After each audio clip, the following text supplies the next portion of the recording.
देखो बेटा, atoms and nuclear of modern physics का पहला यूनिट है, ठीक है। सो सबसे पहली चीज जो हम बात करेंगे that was regarding the atom. बेटा अगर आप इस लफ्ज को ही देखें, atom, a means not, term means divisible, destructible, divisible।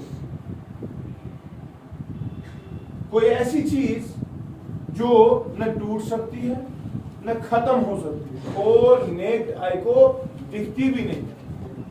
ये टर्म सबसे पहली बार बेटा जॉन डाल्टन ने 1888 में सबसे पहली बार इस्तेमाल की।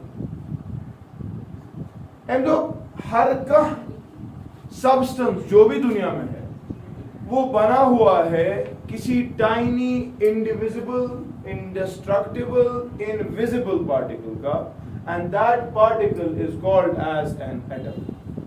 छठी, दुनिया में जितनी भी चीजें हैं वो सब की सब एटम से ही बनी है। सिमिलर चीजें जो है वो चीजें जो सिमिलर प्रॉपर्टीज पोजेस करती है, मतलब ब्रिक्स, अगर ब्याह ब्रिक पूछो, दो ब्रिक्स के एटम्स जो होंगे वो क्या होंगे, सिमिलर। लेकिन अगर सब्सटेंसेस आपके डिफरेंट है बेटा, उनके एटम्स भी क्या होंगे, डिफरेंट होंगे, उनकी केमिकल प्रॉपर्टीज भी क्या होंगी, डिफरेंट होंगी, ठीक है। और जॉन डाल्टन ने बड़ी जबरदस्त बात की। तो वो जो दुनिया में सबसे हैवीएस्ट एटम, सबसे हैवीएस्ट एटम, उसका वजन 250 टाइम्स है that of the hydrogen atom. और जो दुनिया में सबसे बड़ा एटम, उसका size 10 times that of the hydrogen atom. और बात समझ रहा है कि नहीं? ये दो इंपॉर्टेंट बातें इसने कही। पहली चीज ये कि दुनिया में हर कोई चीज किस किन का बना है, एटम्स का बना है। एटम क्या छू, एक ऐसी चीज जो न दिखेगी, न खत्म हो सकती है और न जो टूट सकती है। क्या इसकी उसमें कंसेप्ट, हालांकि आज छुट्टी पूछा, एटम के अंदर प्रोटॉन्स है, एटम के अंदर न्यूट्रॉन, वो तो देखिए इलेक्ट्रॉन्स तो हमने आइसोलेट किए, यानी कि एटम के अंदर वाली चीजें नजर आती है, अलग कर पाते हैं। Therefore ये टर्म यस वारिया एब्सर्ड टर्म, ये गलत टर्म, ये इंफॉर्मेशन थी गलत दिमाग है कि नहीं। लेकिन बेटा इस टर्म को रखा गया क्योंकि सबसे पहले जॉन डाल्टन ने इसकी बात की थी और इसको रेस्पेक्ट देने के लिए we still use the term क्या, एटम, ठीक है कि ना। सो जॉन डाल्टन का कंसेप्ट सिंपल है, सब एलिमेंट्स, सब सब्सटेंसेस, सब कंपाउंड्स एटम्स के बने। सिमिलर स्पीशीज अगर होगी, सिमिलर एटम्स होंगे, डिफरेंट स्पीशीज होगी तो एटम्स भी क्या होंगे। और जो दुनिया का सबसे हैवीएस्ट एलिमेंट है 250 times that of hydrogen atom, उसका वजन, और जो सबसे बड़ा एटम उसका size 10 times that of hydrogen atom. Clear था, समझ गए कि नहीं?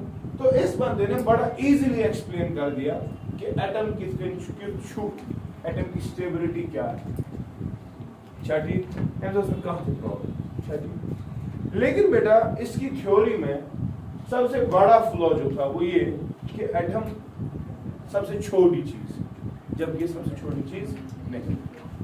एटम के अंदर आप देखते हैं बेटा इलेक्ट्रॉन्स है, प्रोटॉन्स है, न्यूट्रॉन्स है, मेसॉन्स है, लेप्टॉन्स है, ठीक, quarks, up quarks, down quarks, हमने सारा, अगर आपको याद हो इलेक्ट्रोस्टैटिक्स लेक्चर नंबर 1। हाँ, तो इसके फ्लॉ को दूर करने के लिए एक बंदा आ गया बेटा जिसका नाम था जे थॉमसन।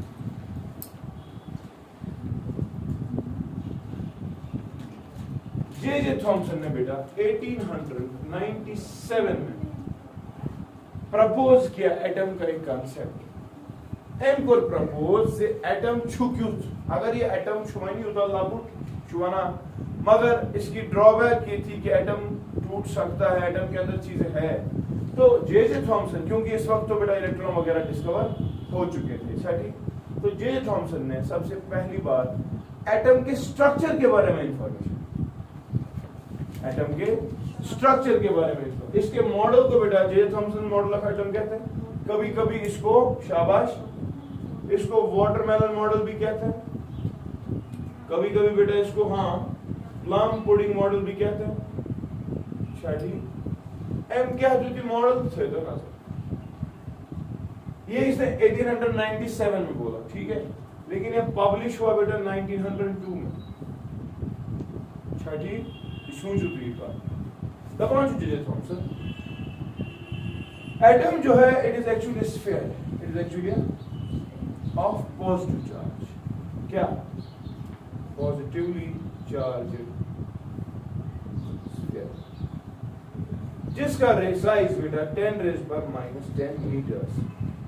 तो दी साइज कोई भी एटम दुनिया का है, it is actually a positively charge sphere जो साइज रखता है कितना 10⁻⁻10 मीटर्स।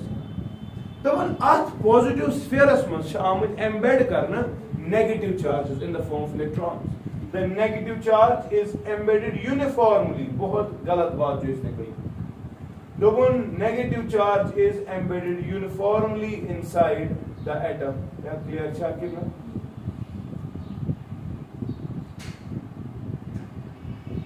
और पॉजिटिव चार्ज जितना है उतना ही मैग्नीट्यूड किसका है?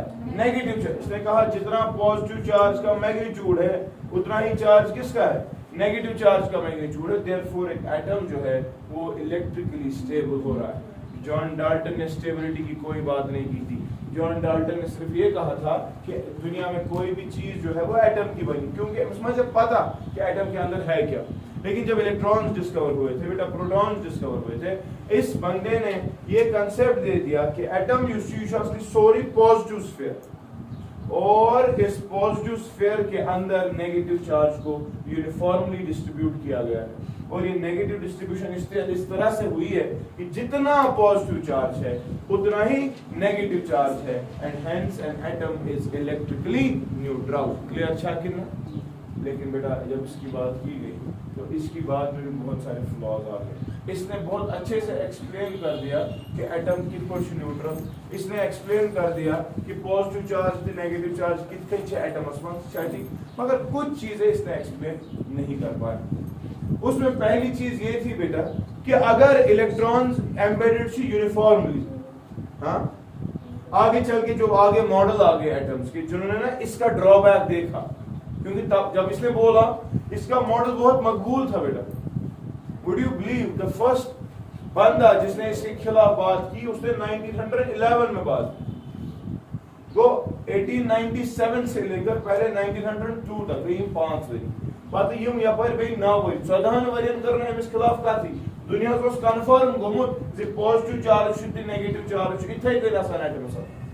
ठीक है, लेकिन कुछ चीजें बेटा इसने तो बहुत इजीली एक्सप्लेन कर दी। थर्मोआयोनिक एमिशन इसने इजीली एक्सप्लेन कर दिया कि एनर्जी देंगे एटम को, इलेक्ट्रॉन्स बाहर आ जाते हैं, इसने एक्सप्लेन कर दिया। तो क्या चुनाव है, लेकिन इसने स्टेबिलिटी इसने बहुत अच्छे से एक्सप्लेन की, थर्मोआयोनिक एमिशन से इजीली एक्सप्लेन कर।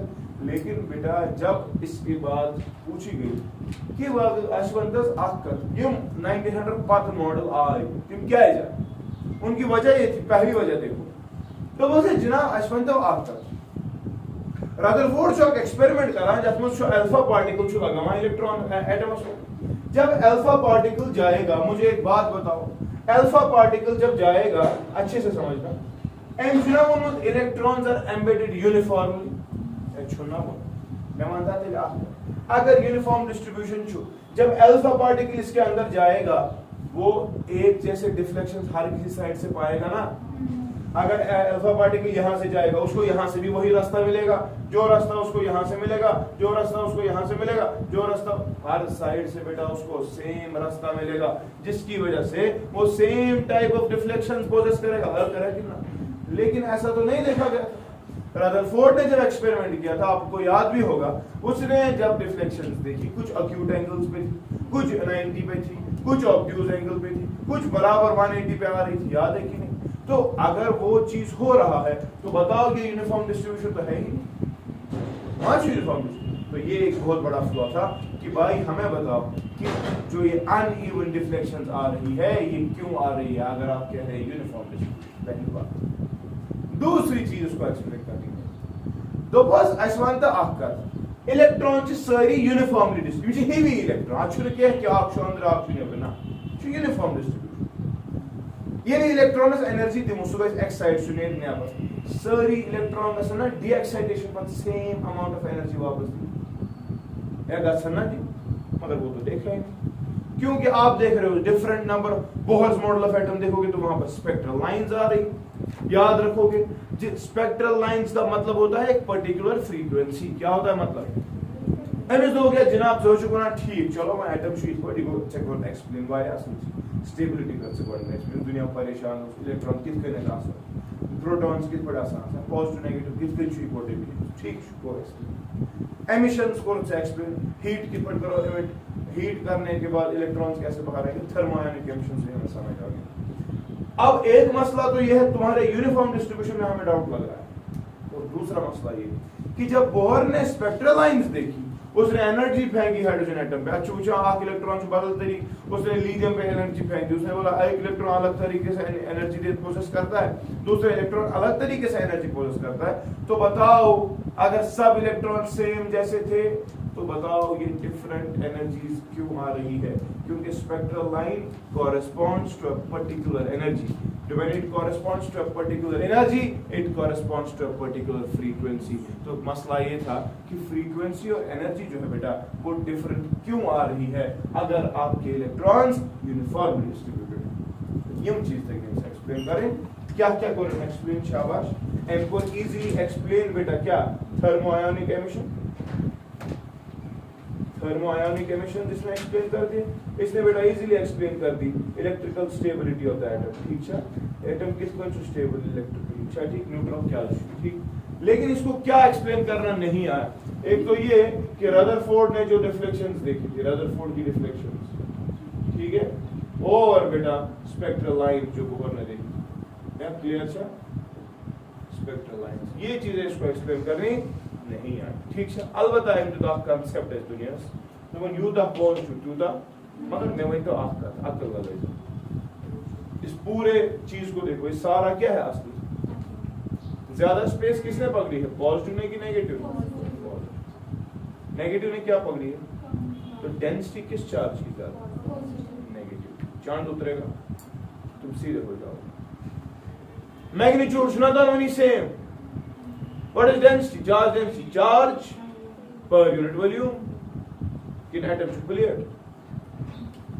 चार्ज पर यूनिट और है कि नहीं दोनों का चार्ज क्या है वॉल्यूम से डिवाइड कर दे positive by volume negative by volume सुना ये करो क्या करना है कि नहीं बता वॉल्यूम किसने ज्यादा लिया पॉजिटिव ने जब पॉजिटिव का ज्यादा हो गया तो चार्ज डेंसिटी के एतबार से नेगेटिव चार्ज की डेंसिटी ज्यादा है एज कंपेयर टू और क्लियर है कि नहीं समझ हुआ तरह क्लियर गॉड डिफ्लेक्शंस के क्या ड्रॉबैक्स यो जे थॉमसन एमसन मॉडल दिगो पत फेल ये मैं कथ मानस एम दिसा बज बितो विमान छ बिचारन पाई गयत क्या भाई अबे एमस को पॉइंट्स डाउट पानस पर पान है डाउट मैंने आन गलत है क्यों क्योंकि 1911 में एक बंदा आ गया बेटा by the name sir Ernest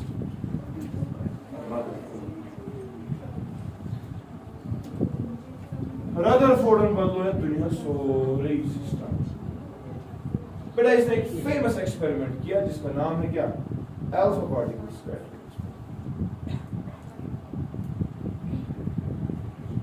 ये अल्फा पार्टिकल स्कैटरिंग एक्सपेरिमेंट ओवर्स क्या द एमजी ऑब्जर्वेशंस द कंक्लूजंस क्या मॉडल अच्छा इसको क्यों कहते हैं प्लम पार्टिकल वाटरमेलन क्यों उसको पहले कहते हैं हाँ मैंने बोला ही नहीं क्योंकि देखो यार अगर ये रेड वाला पोर्शन होगा अगर ये रेड वाला पोर्शन होगा वाटरमेलन का रेड है ना जो रेड पोर्शन वाटरमेलन तो आपका जो सीड्स है वो किस कलर के ब्लैक में ग्रीन से लगाने वाला तो ये होते हैं ना आपके सीड्स तो ये एम्बेड किए तो इसीलिए इसको वाटरमेलन मॉडल कहते हैं। प्लम पुडिंग क्या है प्लम क्या है पुडिंग क्या हाँ पुडिंग बेटा केक है प्लम यू शुड की किशमिश विशमिश है अच्छा इसको इसीलिए प्लम केक है ठीक है। सो ये अगर बोला जाए सीड्स प्लम है और ये पुडिंग अच्छा ठीक क्या समझो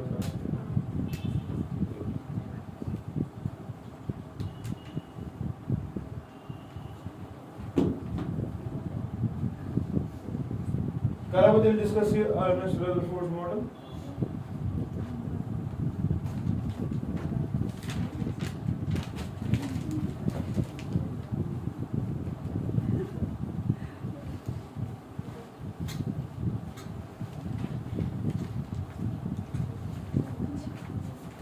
अगर पिछले दो मॉडल्स के बारे में कुछ खास इंफॉर्मेशन आपको याद नहीं रहेगी कोई मसला नहीं, लेकिन जिसके बारे में याद होनी चाहिए वो है रदरफोर्ड से। पूछो जनाब एम क्या को इसने एक एक्सपेरिमेंट किया बेटा by the name of alpha particle scattering experiment. सबसे पहली चीज बेटा आपको ये पता होनी चाहिए what is an alpha particle. So remember alpha particle is defined as a doubly ionized helium atom। एक हीलियम एटम में से दो इलेक्ट्रॉन्स बाहर निकाल दो, जो पार्टिकल बचता है बेटा उसको अल्फा पार्टिकल कहते हैं। इसका एटॉमिक मास यूनिट बेटा 4u है, लेकिन इसका एटॉमिक नंबर 2 है। ठीक, इसमें दो प्रोटॉन्स होते हैं, लेकिन मास नंबर इसका 2 4u। ठीक है, 4 times the mass of atom. ठीक, इस पार्टिकल के जरिए बेटा इसमें एक्सप्लेन कर दिया कि जे थॉमसन का जो मॉडल है वो बहुत क्रूड मॉडल, तो सही मॉडल नहीं था। हाँ उसने एक्सप्लेन की स्टेबिलिटी, लेकिन सही तरीके से वो एक्सप्लेन नहीं कर पाया। तो रदरफोर्ड ने क्या किया वो समझा बेटा। रदरफोर्ड ने एक गोल्ड फॉइल लाई। क्या लाई? गोल्ड फॉइल लाई। गोल्ड फॉइल इतनी पतली थी बेटा कि उसका थिकनेस बेटा 1 माइक्रोन था, दैट इज 10⁻⁻6 मीटर्स।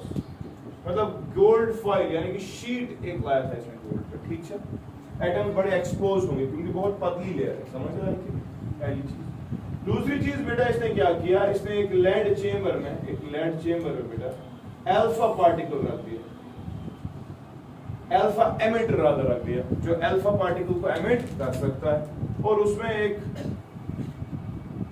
डिवाइस रख दी ताकि अल्फा रेज यहां से निकल जाए। ठीक है, इसके साथ साथ बेटा इसने एक स्क्रीन इस्तेमाल किया, जो स्क्रीन एक किस मटेरियल का बना था कोई बता सकता है? जिंक सल्फाइड का बना था। जिंक सल्फाइड क्यों? क्योंकि बेटा इसके पास एक प्रॉपर्टी है, दिस इज फ्लोरेसेंट। क्या शो? What is fluorescence? हाँ, फ्लोरेसेंस का मतलब बेटा जब आप इसको एनर्जी देंगे ये चमकेगा वापस, it will emit it back. ठीक, ब्याह के फॉस्फोरेसेंस। सो क्या नहीं, फॉस्फोरेसेंस क्या होती है? अगर आप किसी चीज को लाइट देंगे और वो तभी वापस देगा, उसको फ्लोरेसेंस कहते हैं। लेकिन अगर आप किसी चीज को लाइट देंगे, एनर्जी देंगे, और वो चमकेगा, लेकिन कुछ टाइम के बाद भी चमकेगा, after you have withdrawn the source, that is called as phosphorescence.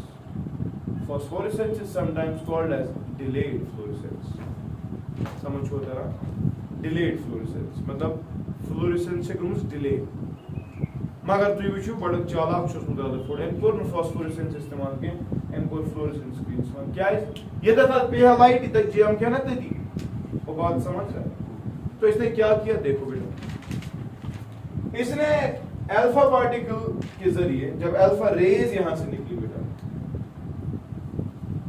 Because it is an electromagnetic wave. अच्छा ठीक, अब ऑब्वियस सी बात है आगे चलेगी तो it will travel in the straight line. Issue अच्छा कि जब इसके ऑब्जर्वेशन समझने पड़े। ठीक है, इसने देखा कि जब मैंने लेड चेंबर में रखा हुआ अल्फा एमिटर इस्तेमाल किया और सामने इसके क्या रख दिया, एक आपके जबान हाँ, दरअसल उसने एक कार्डबोर्ड भी इस्तेमाल किया था, उसी का डिवाइस था। ठीक है, वहीं थी अल्फा पार्टिकल्स गई शोशा, maximum of the alpha particles they touch the screen at 0 degree angles। यानी कि जिस तरह से वो आए थे ना, सपोज ये एक सेंट्रल लाइन है बेटा, ये सेंट्रल लाइन है यहाँ पे, तो जिस एंगल पे उनको छोड़ा गया था उसी एंगल पर आपके फ्लोरेसेंट स्क्रीन ने लाइटनिंग दिखाई, रेस्पॉन्स दिखाया, और कंफर्म हमें ये हो गया कि मैक्सिमम अल्फा पार्टिकल स्ट्रेट गई, अनडिविएटेड गई, रेक्टिलिनियर प्रोपगेशन को उन्होंने फॉलो किया और उनमें कोई भी डिफ्लेक्शंस नहीं आए। तो मैक्सिमम अल्फा पार्टिकल्स इधर पे इसने देखे, मैक्सिमम। ठीक, इसको लिखना ऑब्जर्वेशंस। और ये दूसरी चीज बोल रहा है, तो कुछ अल्फा पार्टिकल्स मुझे ऐसे भी मिले जो स्क्रीन में चमक इधर पे लाए और इधर पे लाए, यानी कि कुछ अक्यूट एंगल्स की बात हुई। तो मैक्सिमम अल्फा पार्टिकल्स किधर, नंबर फर्स्ट ऑब्जर्वेशन, शाबाश, मैक्सिमम अल्फा पार्टिकल्स किधर मिले, अनडिविएटेड, वो सीधे मिले वहीं पर जहां पर आपकी सेंट्रल लाइन थी। बात समझ रहे हैं कि नहीं? यानी कि अल्फा पार्टिकल स्ट्रेट लाइन में चल रहा है और उसको कोई भी ऑब्स्ट्रक्शन नहीं बीच में आया, कोई भी डिफ्लेक्टिंग फोर्स नहीं आया, देयरफॉर वो सीधे हिट कर गई स्क्रीन को। ठीक है, लेकिन ये दूसरी बात भी कह रहा है बेटा, तमाम फ्यू अल्फा पार्टिकल्स ऐसे भी थे जो स्क्रीन को हिट तो कर गए, लेकिन किन एंगल्स पे, अक्यूट एंगल्स पे। बात समझ रहा है कि नहीं? बस रदरफोर्ड्स मॉडल का एक्सपेरिमेंट इतना ही। आपने जो बाकी चीजें पढ़ी है वो रदरफोर्ड की बातें नहीं। रदरफोर्ड के दो स्टूडेंट्स थे, एक का नाम था बेटा गिगर और एक का नाम था बेटा मार्सडेन। गिगर तो स्टूडेंट नहीं था, गिगर जो था he was a fellow researcher. अच्छा ठीक, तो इन्होंने गिगर और मार्सडेन ने बेटा सर को बोला, सर से पढ़नो थी ठीक है को, मगर तमस पता कूत्या अल्फा पार्टिकल्स आसन गसान 90s में डिफ्लेक्ट, कूत्या अल्फा पार्टिकल्स आसन ऑब्ट्यूज एंगल पे डिफ्लेक्ट गसान, कूत्या अल्फा पार्टिकल्स आसन तिम, हो सकता है सर ऐसा भी हो सकता है कि कोई वापस ही आएगा।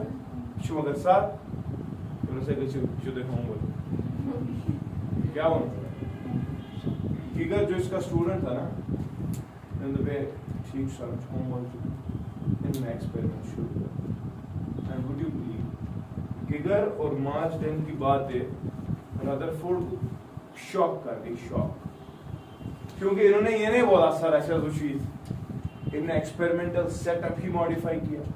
आपने किताबों में देखा होगा बेटा कि जब भी आप फ्लोरेसेंट स्क्रीन को दिखाते हैं ना, वो ऐसा नहीं होता, वो पहले ऐसा होता है। अच्छा, ये रदरफोर्ड की चालाकी नहीं थी, ये इसके स्टूडेंट्स और फेलो रिसर्चर की बात है कि जो स्क्रीन है ये शुड सर्कुलर, ये कवर कर सॉरी क्या इसके एसोसिएशन टिम एंगल्स।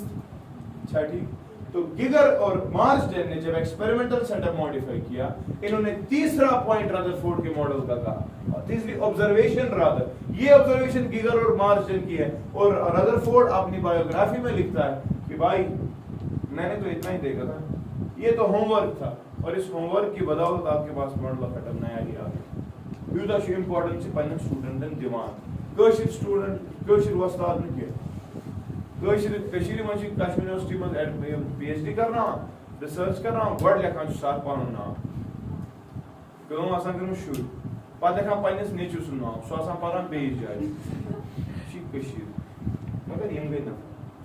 तीसरा पॉइंट देखो क्या दबान सर ने बोला फ्यू अल्फा पार्टिकल्स ऐसे थे जो अक्यूट एंगल्स पे थे, है ना।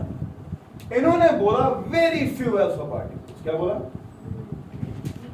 hit the screen at angle of 90 degree or more than 90, यानी कि obtuse angles की अगर बात करेंगे, अगर 90 डिग्री की बात करेंगे तो बहुत कम अल्फा पार्टिकल्स थे जिन्होंने स्क्रीन को ऐसे हिट किए, और बड़े कैलकुलेटेड बनते थे कितने। चौथी बात कह रहे हैं sir 1 alpha particle out of 8000 alpha particles ऐसा था जिसने स्क्रीन को 180 डिग्री के एंगल पर डिफ्लेक्शन या टच कर दिया। ये बात मजाक नहीं, और साफ गड गंजरावन तम पत वुचन पत अख त्युत युस वापस छु यिवान जो जब रदरफोर्ड ने ये वाली बात सुनी ना, रदरफोर्ड अपनी बायोग्राफी में लिखता है when Marsden told me that 1 alpha particle out of 8000 alpha particles hits the screen back, it was as if a 15-inch shell समझता है, it was as if a 15-inch shell was made incident on a tissue, and I was surprised because the bullet came back and it hit me. दोबन में शुभ आसान disease का था कि पूरे लगाने tissues सही है वापस तो मगर सोए वापस पता ही नहीं डिसीज का इतना इंपॉर्टेंस इसने इस बात 1 in 8000 समझ रहा है कि, मगर कैलकुलेशंस बेटा इतनी नहीं, ऑब्जर्वेशंस इतनी नहीं, ये तो थ्योरेटिकल ऑब्जर्वेशन है ना, कुछ अल्फा पार्टिकल्स इधर, बहुत कम 90 या 90 से ज्यादा, एक ऐसा जो 180 पे वापस आएगा। लेकिन इतने काबिल था ये मार्क्स है, इसने रदरफोर्ड को कुछ और चीजें सिखाई जो रदरफोर्ड के बाप को नहीं पता हो। इसने मैथमेटिकल नंबर दिया ना इनका अल्फा पार्टिकल्स, कथ एंगल्स पे कत्या अल्फा पार्टिकल एक्यूरेट नंबर। पहली चीज इसने बोली, the number of alpha particles which are incident on the screen are at an angle are inversely proportional. Say for example हम 60 डिग्री की बात करेंगे, 70 डिग्री की बात करेंगे, 40 डिग्री की बात करेंगे, ठीक है। And the number of alpha particles at a particular angle is inversely proportional to the sine of deflection angle का आधा रेज्ड बाय 4। मगजना ही जो अल्फा रेज निकली, जब यहां जा रही है डिफ्लेक्शन हो रहा है, डिफ्लेक्शन होने के बाद सपोज ये आपका डिफ्लेक्शन एंगल बन गया 5। बात समझ रहा है? तो किस एंगल पर कितने अल्फा पार्टिकल्स होंगे, किस एंगल पर, that is inversely proportional to the sine of क्या 5/2 रेज पर, मगर कुछ मतलब क्या है, मतलब वो अगर से 5 बढ़ा वक्त तो गया 30 से 40 की तरफ, 5 का पहले आधा करना है, वो तो कम हो गया, लेकिन पहले उसमें साइन अप्लाई करना है। जब थीटा बढ़ता है साइन भी बढ़ता है, लेकिन फिर उसको कौन सा पावर चला तो बहुत ज्यादा बढ़ेगा ना, इफेक्टिवली 1 बहुत ज्यादा, एन का वैल्यू क्या हो जाएगा, या काम ना किया बहुत कम। बात समझ रहा है? तो जब ग्राफ देखोगे बेटा, ग्राफ देखोगे एन और फाई का, एन और ग्राफ रेक्टेंगुलर हाइपरबोला या ऐसा कितना, और यहां पर थीटा की बात जब करोगे, you can not increase number of alpha particles is minimum when the angle is कितना, क्योंकि उससे नीचे मत होगा। वो बात समझ रहा है कि नहीं? 180 ठीक छा, समझ छो जरा, ठीक है। आख का था, आख मैथमेटिकल ऑब्जर्वेशन, ब्याह का दोबन अगर गोल्ड फॉइल चेंज करो, वही हम जरूरी गोल्ड फॉइल थाऊंगे, हम सिल्वर लगा देंगे, जिंक लगा देंगे, ठीक है। और सेम एंगल की बात करेंगे, बहुत इंपॉर्टेंट। इस वाले केस में गोल्ड फॉइल फिक्स था, इस वाले केस में उसका मोटापा भी क्या था, फिक्स, और ये कहता है कि n is inversely proportional to this. लेकिन दूसरी बात इंपॉर्टेंट, ये जो बनान अगर गोल्ड फॉइल के बजाय नंबर ऑफ फॉइल्स लाए, सपोज गोल्ड है, सिल्वर है, कॉपर है, जिंक, ठीक है, सब में 30 डिग्री एंगल फिक्स कर दिया, सब में क्या कर दिया फिक्स, सब में हम देखने की कोशिश करेंगे कि 30 डिग्री पर कितने अल्फा पार्टिकल्स किस में है। बात समझ, एंगल को ना दिस फिक्स, तो मेशु उशान that number of alpha particles is directly proportional to the atomic number का square। जिस स्पीशी का एटॉमिक नंबर ज्यादा, उस स्पीशी में number of alpha particles for a given deflection angle ज्यादा होंगे। मसलन जिंक और गोल्ड की बात करेंगे, 30 डिग्री थो दोन मिनिमम ज्यादा तक मत आसन अल्फा पार्टिकल 30 डिग्री में, जिसका एटॉमिक नंबर किसका, गोल्ड का, गोल्ड का। बहुत क्लियर है, क्लियर है? हाँ, सेकंड क्लास बुझू दे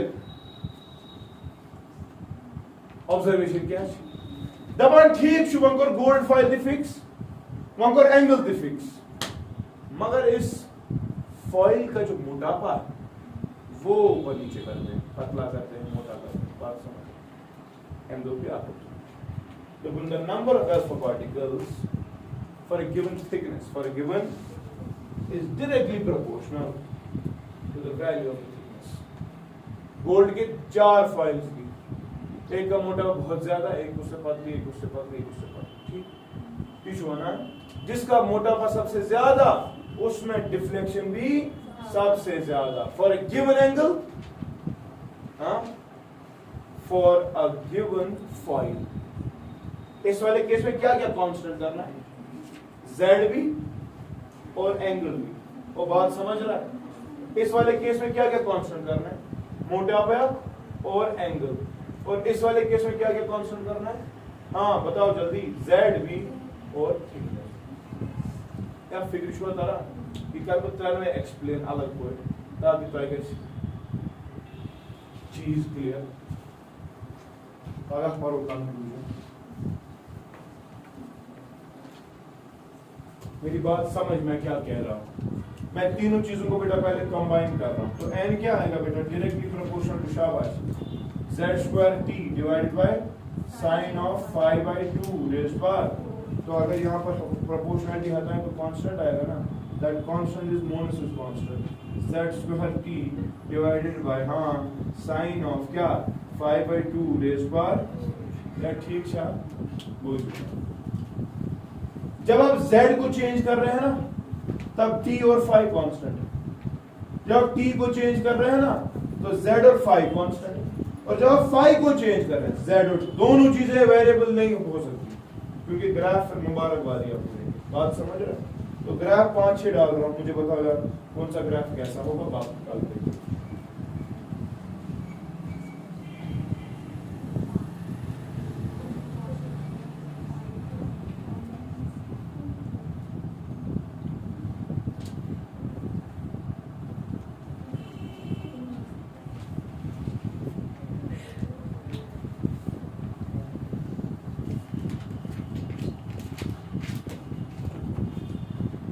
फॉर्म स्ट्रक्चर बेटा हाँ ये पढ़ा है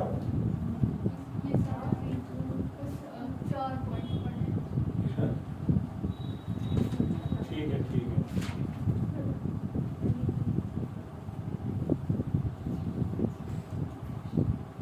जरा बताओ ग्राफ्स कैसे हैं।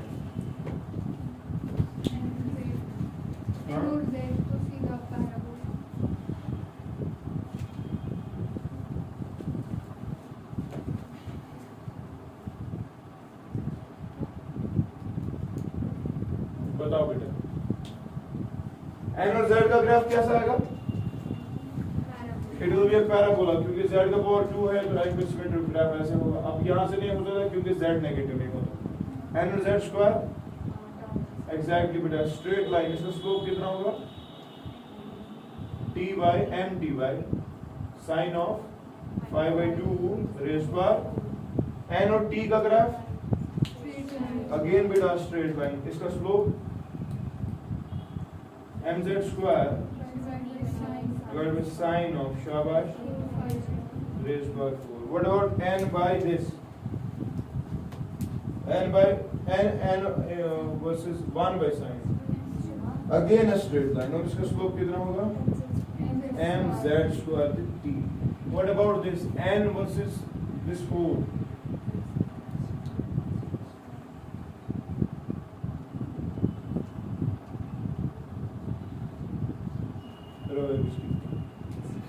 स्ट्रेट लाइन है आपके, स्लोप कितना सुना तो एक बात कर मुश्किल मत हो। आई स्टॉप कौन सा 6th वाले में n is directly proportional atomic number square। इस वक्त थिकनेस और phi कांस्टेंट रखें, मतलब देखो मैं समझा ये वाला आपने दो फॉइल्स लाई, दोनों की थिकनेस सेम, दोनों का फाई सेम, एक गोल्ड फॉइल है लेकिन एक सिल्वर फॉइल, दोनों की थिकनेस सेम लाई, फिर आपने दोनों में 30 डिग्री की बात की, 30 अल्फा पार्टिकल से। तो लॉ कह रहा है कि जब आपका z ज्यादा होगा उसी में number of particles alpha particles की डिफ्लेक्शन क्या होगी ज्यादा, यानी कि 30 डिग्री की बात आपने दोनों में की ना, पीछे गोल्ड फॉइल पीछे पर जिंक फॉइल, इसमें भी 30 डिग्री की बात होगी और इसमें भी 30 डिग्री की बात होगी, इसमें भी फ्लोरेसेंट स्क्रीन है इसमें। तो जब इसकी 30 डिग्री की बात हुई जिंक की, वहां पर सपोज 3 आई, लेकिन जो ये है गोल्ड इसमें ज्यादा है, क्यों? क्योंकि it is directly proportional to z square, इसका मोटापा और ये एंगल फिक्स है ना, वही क्या बात समझ रहे। ये क्या है कि n is directly proportional to thickness। मग ये जो गोल्ड फाइल आपकी आ रही है, which क्या है z the phi is constant, Z show कौन सा, मतलब ये भी गोल्ड फॉइल है, ये भी गोल्ड फॉइल है, ये भी गोल्ड फॉइल है। इसका मोटापा 1 माइक्रोन, इसका 2 और इसका 3, तीनों में हमने 30 डिग्री की बात की क्या। तो लेकिन कंसेप्ट क्या है, जिसका थिकनेस ज्यादा उसी में नंबर ऑफ पार्टिकल्स 30 डिग्री पे ज्यादा होंगे। तो ये ज्यादा है तो यहाँ पर ज्यादा होंगे, ये वाली बात, ठीक है।